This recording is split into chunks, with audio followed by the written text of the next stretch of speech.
ఈజీగా అర్థమయ్యే అవకాశం అయితే లేదు.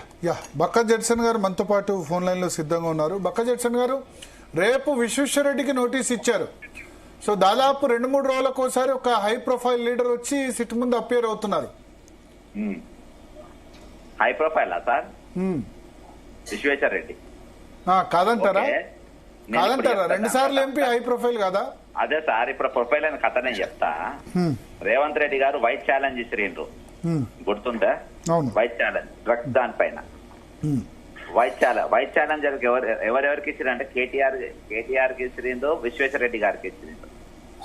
ఆ వైట్ ఛాలెంజ్ ను స్వీకరించి విశ్వేశ్వరరెడ్డి గారు అమరవీల స్తూపం దగ్గరకు వచ్చిండు.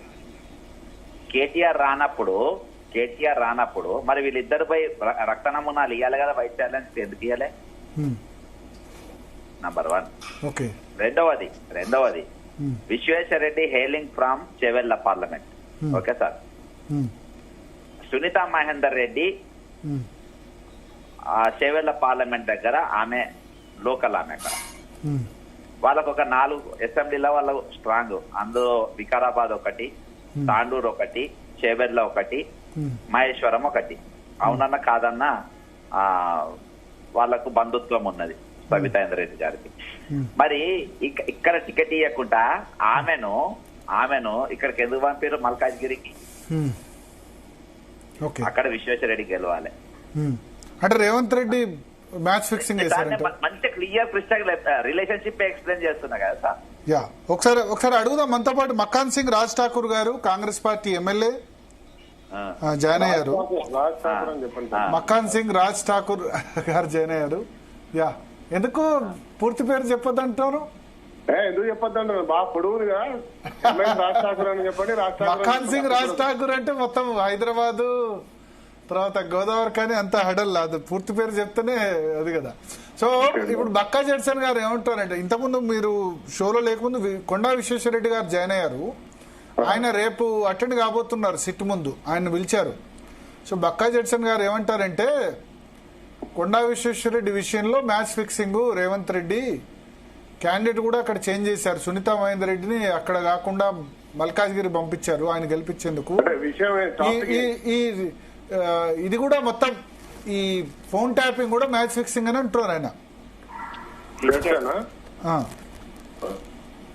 ఇప్పుడు ఉన్నారు లైన్ లో? ఉన్నారు. జడ్సన్ గారికి, విశ్వేశ్వరరెడ్డి గారికి, ఎవరెవరు ఉన్నారు వారందరికీ కూడా నమస్కారం. నేను ఫోన్ లో ఉన్నాను కాబట్టి. అయితే first of all phone tapping గురించి మొన్న కూడా మనం మాట్లాడుకున్నాం. ఇది ఒక ఉగ్రవాద సంస్థనో లేకుంటే టెర్రరిజమో నక్సలిజమో ఒక యాంటీ సోషల్ ఎలిమెంట్స్ గురించి భారతదేశ ప్రభుత్వం పర్మిషన్ తో చేయాల్సిన పని. పోలీస్ వ్యవస్థ ఇక్కడ నక్సల్స్ అనో ఇంకేదానికో వాడిండ్రు. అది గతంలో ఎప్పుడు జరగలేదు. మొన్న ప్రభుత్వంలో, పోయిన కేసీఆర్ గారి ప్రభుత్వంలో ఇది జరిగింది. ఇది ఒక్కరు కాదు, ఇవాళ రాజకీయ నాయకులు, డాక్టర్లు, జడ్జిలు, ప్రతి ఒక్కరి మీద, నాతో పాటు నాకు తెలిసి బక్కా జడ్సన్ కూడా కాంగ్రెస్ యాక్టివ్ ఉండే, ఇప్పుడు కూడా కాంగ్రెస్ లో ఉన్నా కదా జడ్సన్, మరి ఆయన కూడా జరిగింది కావచ్చు. ఇది కూడా రేవంత్ రెడ్డి మ్యాచ్ ఫిక్సింగ్ అని ఆయన గురించి మాట్లాడితే ఇది తప్పు. జడ్సన్ ఒక మంచి కార్యకర్త, ఆయన నిజం మాట్లాడాలి కానీ ఇట్లాంటి మాట్లాడితే తీవ్రంగా ఖండించాల్సిన అవసరం ఉంది. ఖండిస్తా ఉన్నా కూడా. తర్వాత విశ్వేశ్వరరెడ్డి గారు ఇది కూడా ఆయనకి సంబంధం, ఇంకా సంబంధం అని మాట్లాడితే ఇది పక్కగా ఇది విషయాన్ని దారి మళ్లించేటువంటి ప్రయత్నం. ఓకే. సో ఇప్పుడు వరుసగా ఇన్వెస్టిగేషన్ జరుగుతున్నాయి, రోజు విచారణకు పిలుస్తున్నారు. దీనికి ఒక టైం లైన్ ఫిక్స్ చేసుకోవచ్చా? టైం లైన్ ఉంటుందా రాజ్ ఠాకూర్ గారు? ఎందుకంటే ఇన్వెస్టిగేషన్ 20 నెలలుగా జరుగుతుంది. డిసెంబర్ 7వ తేదీన మీరు ప్రమాణ స్వీకారం చేశారు. అదే రోజు రాత్రి హార్డ్ డిస్క్ ధ్వంసం చేశారు కదా ప్రణీత్ రావు. సో 14వ తేదీన, డిసెంబర్ 13వ తేదీ 14వ తేదీ మీకు తెలిసింది, అది అన్ని మీడియాలో రిపోర్ట్ అయింది. ఇవాళ డిసెంబర్ 14 పోయి జూన్ 26 వచ్చింది, 20 నెలలు అయింది. ఇంకా కూడా ఈ కేసు బాలారిస్టాలు దాటట్లా. సో పొలిటికల్ స్కోర్స్ చేసుకునేందుకు ఉపయోగిస్తున్నారు తప్ప దీని ఒక లాజికల్ కంక్లూజన్ దిశగా వెళ్తున్నట్టు అనిపిస్తుందా? విచారణ మొదలైంది కాబట్టే చాలా మంది కింద స్థాయి వాళ్ళు అరెస్ట్ అయినారు. ఈయన అమెరికా నుంచి రావడం జరిగింది. వచ్చిన తర్వాత కంటిన్యూగా జరుగుతా ఉంది.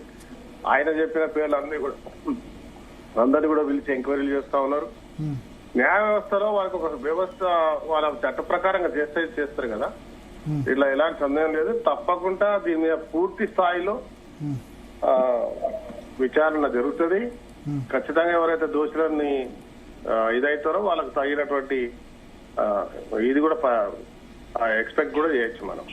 ఓకే, ఖచ్చితంగా శిక్ష కూడా ఎక్స్పెక్ట్ చేయొచ్చు. డెఫినెట్ గా ఇప్పుడు రీసెంట్ పాస్ట్ మనకు అందిన చరిత్రలో ఎవరైనా సరే దేశం వదిలిపెట్టి వెళ్లిన వ్యక్తులను పట్టుకొచ్చిన దాఖలాలు ఉన్నాయా? అంటే ప్రెషర్ పెట్టినందుకే ఈ ప్రభాకర్ రావు అనే వ్యక్తి తనంతలకు తాను రావాల్సిన పరిస్థితిని క్రియేట్ చేసినందుకే రావడం జరిగింది. మేహుల్ చోస్కి కావచ్చు, ఎవరైనా కావచ్చు, పారిపోయిన వాళ్ళు ఇంతవరకు ఒక్కరినైనా పట్టుకొచ్చిరా సార్ భారతదేశ చరిత్రలో? ఫస్ట్ టైం కదా. అడ్వకేట్ అరుణ్ కుమార్ గారు ఉన్నారు, అరుణ్ కుమార్ మాట్లాడుతున్నారు, జడ్సన్ గారు కూడా ఉన్నారు. బక్క జడ్సన్